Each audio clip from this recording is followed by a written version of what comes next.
ఉద్యమాల ద్వారా అస్థిరత సృష్టించాలి అనుకుంటాం అన్నది బంగ్లాదేశ్లో సక్సెస్ అయింది. విద్యార్థి ఉద్యమం ప్రారంభమై అది కాస్త పెను ఉద్యమంగా మారి చివరికి రిజర్వేషన్ల వ్యతిరేక ఉద్యమం కాస్త హిందూ వ్యతిరేక ఉద్యమంగా మారి మైనార్టీల వ్యతిరేకంగా ఉద్యమంగా మారి విద్యార్థులు పక్కకి వెళ్ళిపోబడ్డారు. వాళ్ళది కోరిక నెరవేరిపోయింది కూడా.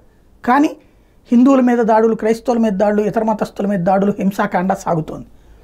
అది ఒక ఎత్తు అయితే ఇప్పుడు బెంగాల్లో మమతా బెనర్జీకి వ్యతిరేకంగా విద్యార్థుల ఆందోళనలు అన్నది పతాక స్థాయి జరిగింది. అక్కడేమో హసీనా ఊరు వదిలి దేశం వదిలిపోతే ఇప్పుడు ఇక్కడ ఎవరిని వదిలించాలని చూస్తున్నారు. వెనక్కి పంపించేటటువంటి మా మట్టి మనుష్ అన్నటువంటి పేరుతో ఇప్పుడు పీస్ఫుల్గా ప్రొటెస్ట్ చేస్తున్నారు వాళ్ళు. కానీ ఇప్పుడు వాళ్ళ మీద వాటర్ క్యాన్స్, ఈ ధర్నాలు, ఇవన్నీ దాడులు ఇవన్నీ సాగింది కాబట్టి ఉద్యమం ఫ్లేర్ అప్ అవుతుంది. ఈవెన్ ఇక్కడ కూడా సిబిఐ దర్యాప్తు ఆరంభించాక ఇప్పుడు ఉద్యమం చేయాల్సిన అవసరం లేదు.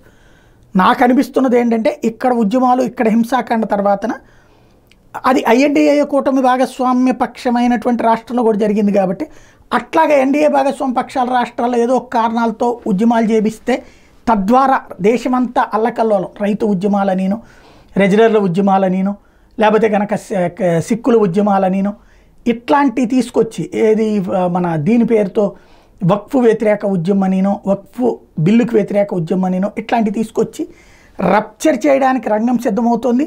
అమెరికా చేస్తున్నటువంటి తెర వెనక సోరోస్ గేమ్ కాదు, తెర ముందుకే వచ్చి ఏకంగా వాళ్ళ రాయబారులు ఇక్కడ ఆయా ఉద్యమకారులతో మాట్లాడుతున్నటువంటి వేళ జరుగుతున్నటువంటిది ఇదేదో కుట్రగానే అనిపిస్తుంది. ఎందుకంటే సిబిఐ దర్యాప్తు ఆరంభించో పక్కన చేస్తూ ఉండగా ఈ ఉద్యమం జరిగిందంటే ఇది మమతని కాపాడాల్సి అన్న ఉద్దేశం కాదు, మమతని ముందు పెట్టి మోడీని టార్గెట్ చేసినట్టు కనబడుతోంది.